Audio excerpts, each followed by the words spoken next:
সুপ্রিয় বন্ধুরা, দেখছেন এই মুহূর্তের আবহাওয়ার গুরুত্বপূর্ণ খবর। আজ 17ই নভেম্বর রবিবার।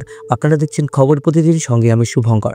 চলে আসছি আজকের আবহাওয়ার গুরুত্বপূর্ণ আপডেট নিয়ে। তো সুপ্রিয় বন্ধুরা, প্রথমত আপডেট যেটা দিচ্ছি আপনাদেরকে, বঙ্গোপসাগরে মাসের শেষে একটি শক্তিশালী নিম্নচাপ তৈরি হচ্ছে। এই নিম্নচাপের প্রভাবে দক্ষিণবঙ্গে কোনো কিছু হবে কিনা, দক্ষিণবঙ্গে দুর্যোগ হবে কিনা এবং আবহাওয়া কেমন থাকতে পারে, আগামী 5 দিনের আবহাওয়া কেমন থাকবে আমাদের রাজ্যের পাশাপাশি বাংলাদেশ, আসাম, গুয়াহাটি, ত্রিপুরা সমস্ত অঞ্চলের আবহাওয়ার আপডেট এই প্রতিবেদনে আপনারা পাবেন। তো অবশ্যই আপনারা চ্যানেলটিকে সাবস্ক্রাইব করে ভিডিওটাকে সম্পূর্ণ দেখার চেষ্টা করবেন। আর অবশ্যই আপনাদের জেলার আবহাওয়ার পরিস্থিতি আমাদের ভিডিওর কমেন্ট বক্সে লিখে জানাবেন। তো সুপ্রিয় বন্ধুরা, অবশ্যই আমি আবারও বলছি, চ্যানেলটিকে সাবস্ক্রাইব করে রাখবেন। আর অন্যদিকে আরেকটা আপডেট তুলে ধরবো আপনাদের কাছে। প্রশান্ত মহাসাগরে অতি ভয়ঙ্কর ঘূর্ণিঝড় 250 থেকে 300 কিলোমিটার গতিবেগে আছড়ে পড়ছে ফিলিপিন্সে। আমাদের 74 বছর পর এরকম একটা ঘূর্ণিঝড় আমরা লক্ষ্য করতে পারছি। প্রায় 74 বছর পর কিন্তু আমরা লক্ষ্য করতে পারছি। 74 বছর পর আবারও বলছি, 300 কিলোমিটার গতিবেগে আছড়ে পড়ছে ঘূর্ণিঝড়। তো বুঝতে পারছেন কতটা গতিবেগ নিয়ে আছড়ে পড়ছে এই ঘূর্ণিঝড়। তো বন্ধুরা, আমরা এই মুহূর্তে চলে যাব স্যাটেলাইট চিত্রতে। বন্ধুরা, দেখতেই পাচ্ছেন স্যাটেলাইট চিত্রটা আমরা তুলে ধরছি আপনাদের কাছে। আগামী 5 দিনের আবহাওয়া যেটা থাকতে চলছে, উত্তরবঙ্গে আমাদের কুয়াশা থাকার সম্ভাবনা রয়েছে। 2 দিনাজপুর, করণদিঘি, রায়গঞ্জ আর এদিকে শিলিগুড়ি, সোনাপুর পর্যন্ত এই কুয়াশা থাকার সম্ভাবনা রয়েছে।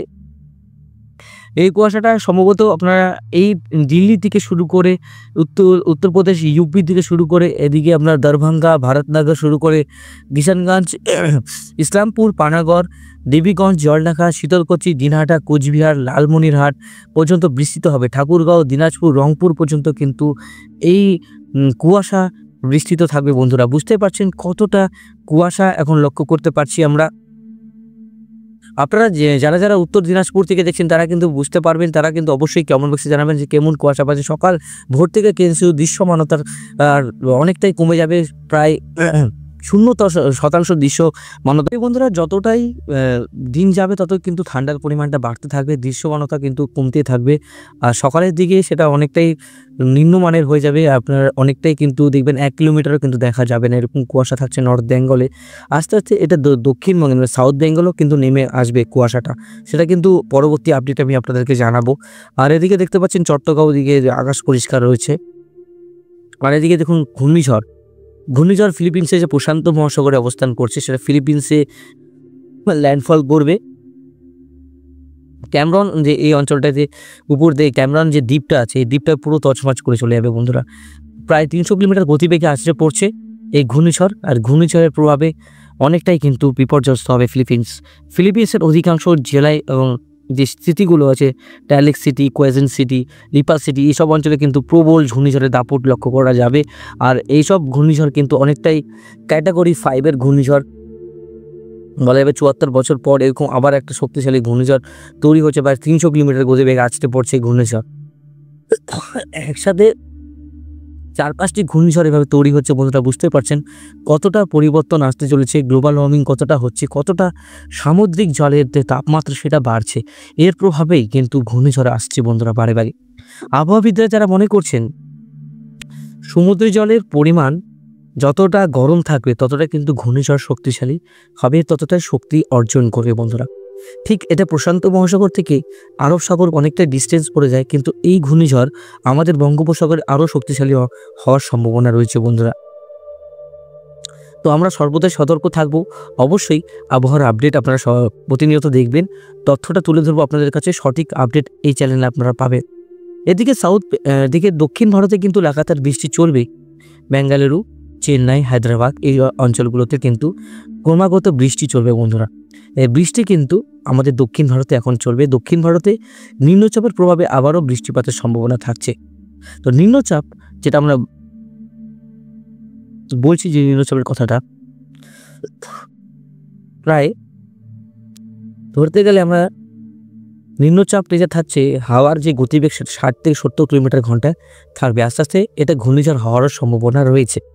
এটা পরবর্তী আপডেটে জানাবো আপনাদেরকে। যত দিন যাবে এই আপডেটটা পরিবর্তন হবে। এটা এখানে ট্র্যাক দেখাচ্ছে, আস্তে আস্তে ট্র্যাক পরিবর্তন হতে পারে, বাংলার দিকেও এগোতে পারে এই নিম্নচাপ। তো আপাতত আমাদের আজকের এই ট্র্যাকে কিন্তু সেটা দক্ষিণ ভারতের দিকে যাচ্ছে। আপাতত এখনও কোনো পরিবর্তনের সম্ভাবনা নেই। সম্ভাবনা আসলে অবশ্যই আপডেটে জানিয়ে দেব। তাছাড়া আমাদের ভারতবর্ষ আকাশ মোটামুটি পরিষ্কার। এদিকে দিল্লিতে কুয়াশা, চণ্ডীগড়ে কুয়াশা, শ্রীনগরে কুয়াশা, চণ্ডীগড়, মানালি, অনন্তনাগের দিকে স্নোফল হবে, কাশ্মীর স্নোফল হবে, গিলগিটে স্নোফল হবে। এইসব অঞ্চলে প্রচণ্ড স্নোফল থাকার সম্ভাবনা রয়েছে। টেম্পারেচারটা কেমন থাকার সম্ভাবনা রয়েছে আমি আপনাদেরকে জানিয়ে দিচ্ছি। টেম্পারেচার মোটামুটি দেখুন, সেটা 18 থেকে নিম্নমানে যে সর্বোচ্চ যেটা থাকছে তাপমাত্রা সেটা থাকছে 30 ডিগ্রি সেলসিয়াস, আর সর্বনিম্ন তাপমাত্রা 16 থেকে 17 ডিগ্রি সেলসিয়াসের কাছাকাছি চলে আসবে। এদিকে গুয়াহাটি, আসামের দিকে ঠান্ডা পড়ে যাচ্ছে, মোটামুটি ভালোই ঠান্ডা পড়ে যাচ্ছে সকালের দিকে, প্রায় 10 ডিগ্রি সেলসিয়াসের কাছাকাছি। এবার ঠান্ডাটা একটু লেট করেই পড়বে, 8 ডিগ্রি সেলসিয়াসের কাছাকাছি হয়ে যাচ্ছে, 8-7 ডিগ্রি। বুঝতে পারছি শিলংয়ের দিকে প্রায় 7 ডিগ্রি সেলসিয়াসের কাছাকাছি। দার্জিলিং, গ্যাংটকের কাছে 7 ডিগ্রি। যত উপরের দিকে যাবেন উপর দিকে কিন্তু আবহাওয়া অনেকটাই টেম্পারেচারটা কম থাকবে। দার্জিলিংয়ে 10 ডিগ্রি আর কার্শিয়াংয়ে 15। দার্জিলিংয়ে 10 ডিগ্রি, বুঝতে পারছেন কতটা তাপমাত্রা। সর্বোচ্চ তাপমাত্রা যেটা থাকছে দার্জিলিং 20 ডিগ্রি সেলসিয়াস, আর যেটা এই নিচের দিকে কিন্তু অনেকটা তাপমাত্রা বেশি থাকবে, 27 থেকে 28 ডিগ্রি, 30 ডিগ্রি সেলসিয়াসের কাছাকাছি থাকার সম্ভাবনা রয়েছে। আর সর্বনিম্ন তাপমাত্রা কত থাকতে পারে? সর্বনিম্ন তাপমাত্রা থাকবে হচ্ছে মোটামুটি 16 ডিগ্রি 17 ডিগ্রির কাছাকাছি থাকার সম্ভাবনা আছে। প্রায় 16 থেকে 17 ডিগ্রি থাকার সম্ভাবনা আছে। মেন কলকাতাতে 18 ডিগ্রি সেলসিয়াস, শান্তিপুরে 17, বর্ধমানে 17, বাঁকুড়ায় 16, দুর্গাপুরে 17, পুরুলিয়ায় 14, মারোয়ায় মুড়িয়াতে হচ্ছে 13, মিউরি, রাঁচিতে 13, ধানবাদে 14, আর এদিকে হচ্ছে মালদাতে 18 ডিগ্রি সেলসিয়াস। আবার নর্থের দিকে একটু 15 ডিগ্রি সেলসিয়াসের কাছাকাছি থাকার সময় নর্থের দিকে ঠান্ডাটা পড়ে যাচ্ছে। মেন বিহার, উত্তরপ্রদেশ, ঝাড়খণ্ড আর দিল্লি, ইউপি এসব অঞ্চলে কিন্তু ঠান্ডা পড়ে যাচ্ছে। দেখুন দিল্লির তাপমাত্রা 15 ডিগ্রি সেলসিয়াসের কাছাকাছি, কোথাও কোথাও 13 ডিগ্রি সেলসিয়াস। কানপুরে দেখুন 13 ডিগ্রি, লখনৌতে 13 ডিগ্রি, সীতাপুরে 13 ডিগ্রি, ফতেহপুরে 13 ডিগ্রি, মিউতে হচ্ছে 12 ডিগ্রি। দেখুন ঠান্ডাটা আস্তে আস্তে এদিকে প্রবেশ করবে। লাস্টে দিয়ে 25 তারিখ লাস্ট আমরা যে আপডেট পাচ্ছি, মোটামুটি সর্বনিম্ন যে তাপমাত্রা রয়েছে, সর্বনিম্ন তাপমাত্রা 17 থেকে 16 ডিগ্রির কাছাকাছি, এবং 1 ডিগ্রি কমেছে। আর এদিকে হচ্ছে 15 ডিগ্রি সেলসিয়াসের কাছাকাছি চলে যাবে তাপমাত্রা। কোথায় কোথায় 15 ডিগ্রি যাবে সেটা হচ্ছে মেজিলপুর, হলদিয়া, তমলুকে 15 ডিগ্রি, তারপরে এদিকে হচ্ছে ডায়মন্ড হারবারে 15 ডিগ্রি, মহিষাদলে ভালো ঠান্ডা পড়ে যাচ্ছে 15 ডিগ্রি। মানে এই মাসে কিন্তু জাঁকিয়ে শীত পড়ে যাচ্ছে বন্ধুরা। আস্তে আস্তে খুলনা, পিরোজপুর, মাথাবেড়িয়া, বরিশাল, যশোরে 15 ডিগ্রি সেলসিয়াস কাছাকাছি, শিলংয়ে আরও ঠান্ডা পড়ছে। আস্তে আস্তে ঠান্ডাটা কিন্তু বাড়বে বন্ধুরা। আস্তে আস্তে আমাদের রাজ্যের তাপমাত্রা এখনোভাবে কিন্তু সেভাবে কমেনি, কমে আসবে। আমাদের বঙ্গোপসাগরের তাপমাত্রা কিন্তু অনেকটাই রয়েছে, দেখুন 30 ডিগ্রি কাছাকাছি। প্রশান্ত মহাসাগরের তাপমাত্রা কিন্তু অনেকটাই 28-29 ডিগ্রি কাছাকাছি রয়েছে। তো সুপ্রিয় বন্ধুরা, যেটা থাকছে ঘূর্ণিঝড়ের সতর্কবার্তা এখনও থাকছে না। দক্ষিণ ভারতে ঘূর্ণিঝড় হওয়ার সম্ভাবনা রয়েছে চেন্নাইয়ের দিকে। সেটা নিম্নচাপের উপরে ডিপেন্ড করে, সে কতটা শক্তিশালী হবে সেটা বোঝা যাবে 25 তারিখের পর বন্ধুরা। 25 তারিখে নিম্নচাপটি পুরোপুরি সুপুষ্ট হবে, গভীর নিম্নচাপে তৈরি হবে। এখনও দেরি আছে, তাই এখনও সে আপডেটটা বলা ঠিক হবে না যে ঘূর্ণিঝড় ফার্দার ভারতবর্ষে আসছে বা দক্ষিণবঙ্গে আসছে, এটা বলা ভুল হবে। আমাদের দক্ষিণবঙ্গে আবহাওয়া মনোরম থাকবে, আবহাওয়া পরিষ্কার থাকবে।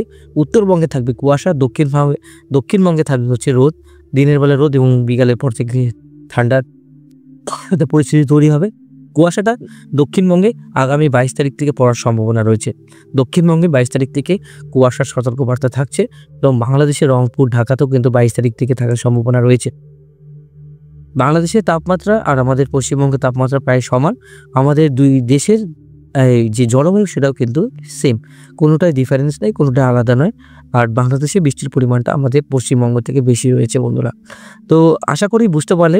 এক্সট্রিম ফরকাস্টে যাব, সেখান থেকে আপনাদেরকে ব্যাপারটা আরেকটুভাবে বোঝাতে পারবো। দেখুন এক্সট্রিম ফরকাস্টে আমরা যেতে পারছি, টেম্পারেচার মোটামুটি আমাদের এইসব দিকে কিন্তু ঠান্ডা পড়ে যাচ্ছে। নাগপুর, কানপুরের দিকে মোটামুটি ভালোই ঠান্ডা পড়ে যাচ্ছে। 20 তারিখে বাম্পার ঠান্ডা পড়ছে। দেখুন 20 তারিখে যেসব জায়গায় ঠান্ডা পড়ছে সেটা ভোপাল, নাগপুর, রায়পুর, কোরবা, ধানবাদ পর্যন্ত ভালো ঠান্ডা পড়ছে। ভোপাল, ইন্দোর পর্যন্ত। 21 তারিখ একই জায়গায় ঠান্ডা বিরাজ করছে, ঠিক এই জায়গাটা মধ্য ভারতে প্রচণ্ড ঠান্ডা পড়ছে আমাদের। 22 তারিখও একটু কমবে, কিন্তু আমাদের ওয়েস্ট বেঙ্গলে সেরকম ঠান্ডা পড়বে না। 25 তারিখের পর থেকে পড়ার সম্ভাবনা রয়েছে। কিন্তু আস্তে, আস্তে ঠান্ডাটা বাড়বে, এটা আপনারা নিজেরাই বুঝতে পারবেন। বৃষ্টিপাতের কোনো সতর্কবার্তা নেই। না বললেই চলে, কোনো অংশে বৃষ্টিপাত এখন হবে না। সুপ্রিয় বন্ধুরা, যেটা আপডেট থাকছে, বৃষ্টিপাতের কোনো সতর্কবার্তা নেই। কোনো ঘূর্ণিঝড়ের এখন সতর্কবার্তা নেই। ফালতু খবরে কান দিবেন না, কোনো ঘূর্ণিঝড় আসছে না। আর আবহাওয়ার যেটা মেইন আপডেট, সেটা হচ্ছে এই 15 তারিখ থেকে কিন্তু আবহাওয়া চেঞ্জেস হওয়া শুরু করছে। 15 তারিখ থেকে কিন্তু অনেকটাই পরিবর্তন থাকবে আমাদের ভারতবর্ষের তাপমাত্রা, জলবায়ু আর আমাদের মানে শহরের যে তাপমাত্রা, সেটার অনেকটাই পরিবর্তন আসতে চলেছে। তো আশা করি বুঝতে পারলেন। অবশ্যই আপনারা কিন্তু চ্যানেলটিকে সাবস্ক্রাইব করে ভিডিওটাকে সম্পূর্ণ দেখার চেষ্টা করবেন। আজকের মতন এখানে সমাপ্ত করছি। ধন্যবাদ। ভালো থাকবেন, সুস্থ থাকবেন।